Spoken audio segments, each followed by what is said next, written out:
to the Art of Raising Humans.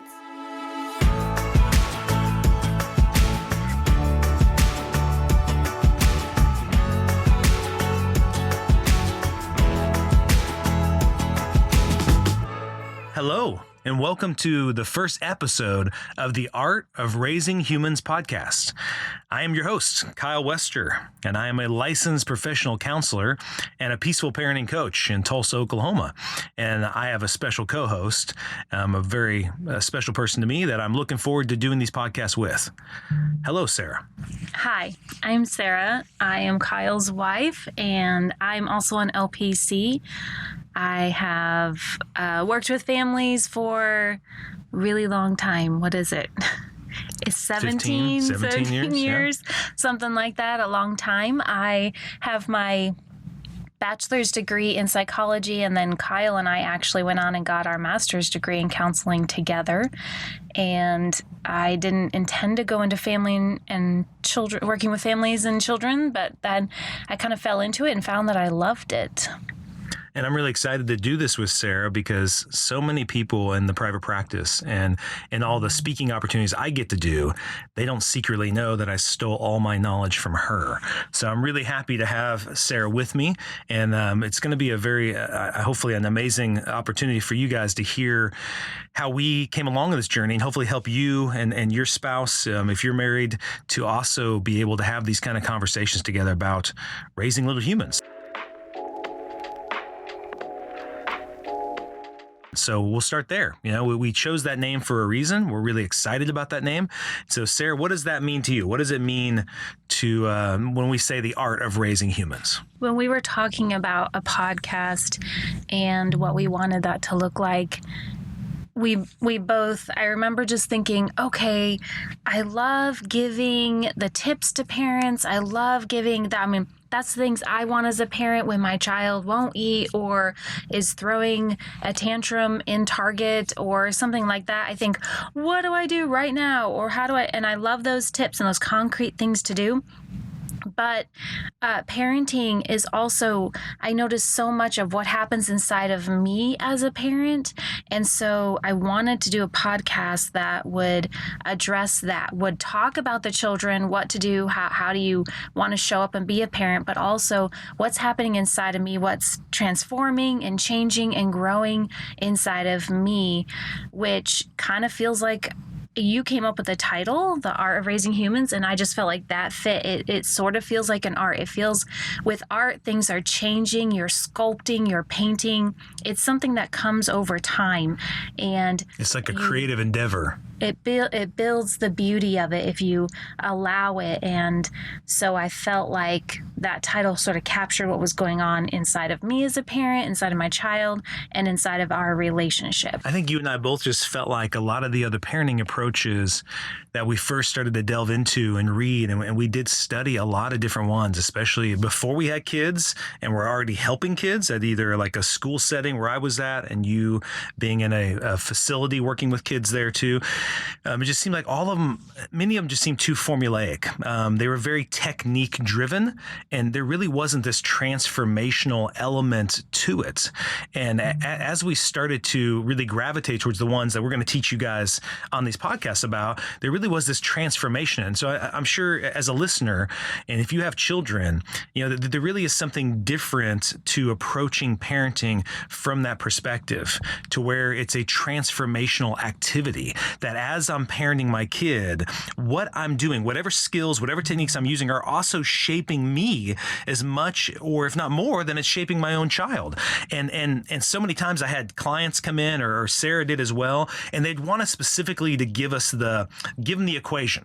You know, 1 + 1 = 2. It was almost like, it was more of like a math driven thing than it was an art form. And I started to realize that, yeah, I could give them a technique, but if they really don't understand the heart behind the technique, or if they really don't understand the power of the relationship they have with their kid, and then really what's at stake here, transforming them and transforming themselves, then it becomes just very robotic. And really at the heart of raising kids is this relationship that we have with the kids. That's really, it's a both and. It's not an either or.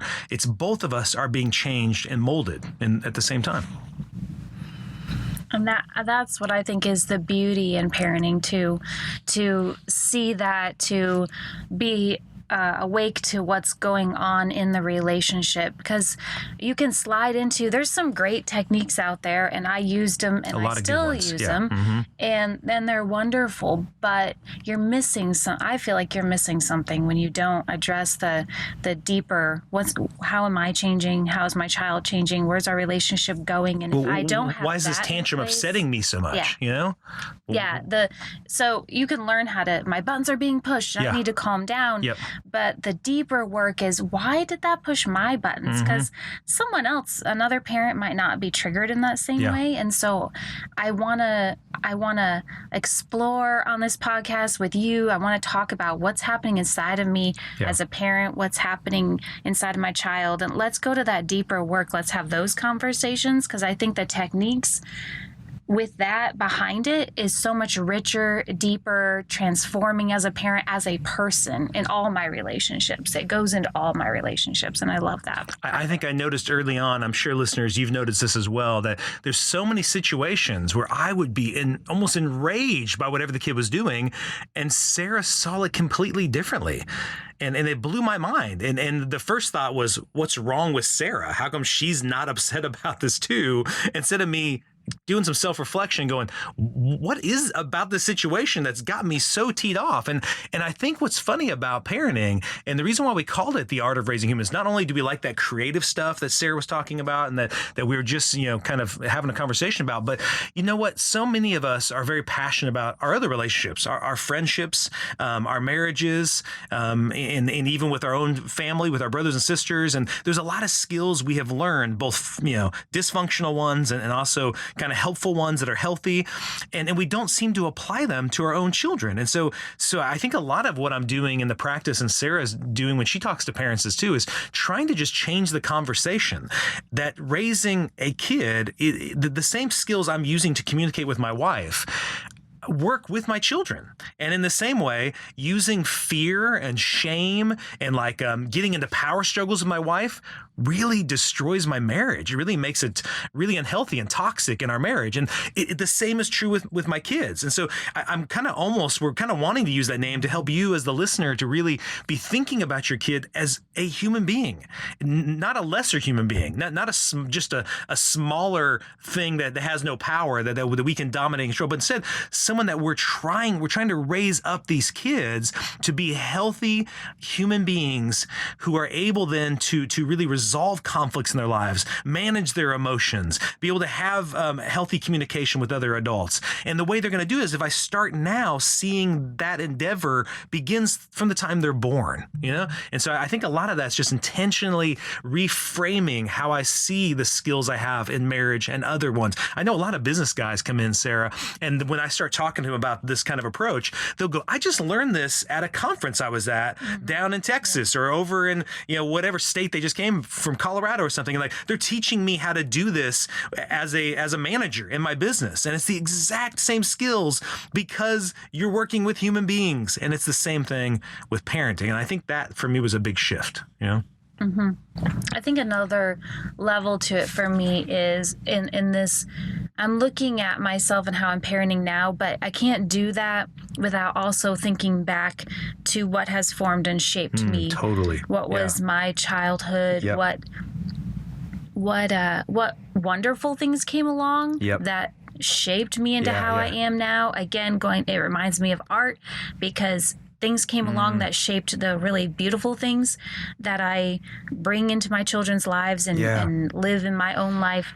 But there were also difficult moments. We all had them to different degrees. We've all had difficult challenges in our lives, and those also shaped me. We've had people in our lives that hurt us. We've had people in our lives that were angels in our lives and brought really great encouragement, beauty, wonderful relationships, trust, and we have all of that in ourselves now, and that's where we're parenting from. So on this podcast, I want to explore that. What does that look like to look back at that, and what do I do with that now? Yeah. Well, how do I incorporate that, right? Really take the best of what was given to us and really jump from that point on.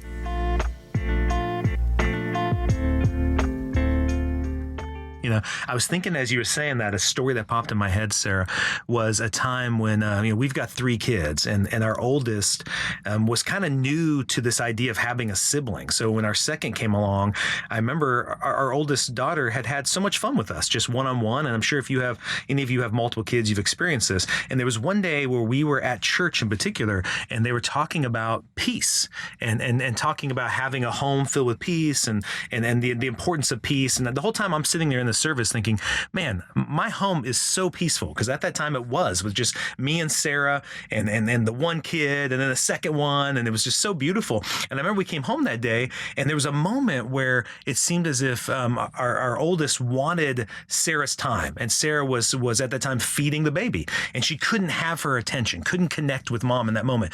And I remember she seemed to almost flip out in a way I'd never seen that before. And she was only 3-4 years old, but I remember taking her back to the back room just in an effort. I didn't know what to do, and I'm sure you've been in that moment where your kid is flipping out and you have no idea what to do. And I was trying to just be calm. I was trying not to use fear, because typically that had been the tactics I would lean on, was just get louder and bigger and dominate the room. But I was trying not to do that, but I didn't know what else to do. So I remember taking her back to the back room, and she was pounding on the door, wanting to get out to go see mom. And I kept saying, we're going to stay back here until we calm down. And the more I talked, the more upset she got.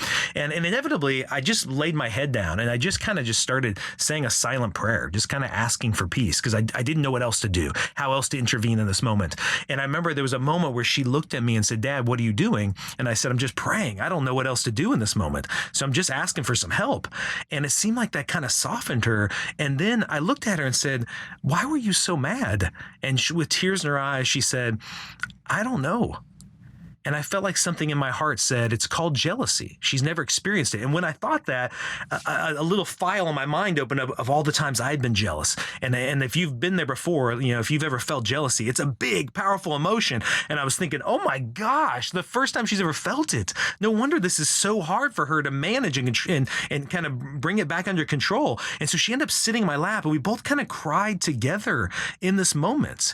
And in that moment, it was so healing for her and I to be able to understand that we were both the same.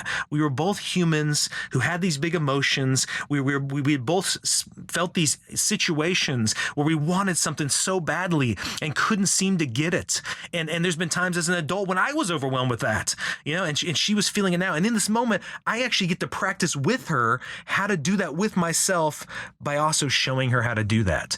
And I just, that's where kind of what we're hoping in this podcast will happen, is that through these conversations and these moments that Sarah and I have been able to experience with our own kids and many, many other kids, like Sarah and I have been able to help hundreds, if not thousands of kids throughout our lifetime so far, that throughout these stories, we're wanting to help you. Yes, we'll give you techniques. Yes, we're going to say, hey, specifically try this, or I love this one. There's so many fun ones that Sarah and I like to do, and many of them are very effective. That's why we're going to share them. But inevitably, we want you just thinking and approaching this beautiful opportunity in a different way, that you're going to hopefully come at it with the mind of an artist, like Sarah was so beautifully expressing, with this creativity of what do I bring to the table? What is this moment? And then you start making this beautiful picture called your family. So that's at the heart of it. Now, we want to address this. Like, if you're listening to this so far in this first podcast, one of the things we wanted to make sure we talked about was, who's this podcast even for? I mean, I know we're doing a new podcast, and of course, we hope you like it, and we hope that you very much are helped by it. But who's this podcast for? So, in short, I would say it's for a lot of different people. Okay, so I would say it's for the single parent. It's for the parent in a struggling marriage. It's for the parent in a great marriage. It's for the parent that has a strong faith that they really want to pass on. It's for the parent that doesn't connect to religion but still wants to be really intentional. It's for the parent that wants to leave a better legacy for their children. It's for the parent that is scared to death that they've already failed and messed up their kids. Sarah and I have met many, many, many of those types of parents. It's for the parent that desperately wants to raise kids that believe they are loved, not because of their performance, but because of who they are. It is for the parent that doesn't want to make the same mistakes that their parents did. And it's for the parent that wants to take all the good that their parents gave them and just build on it.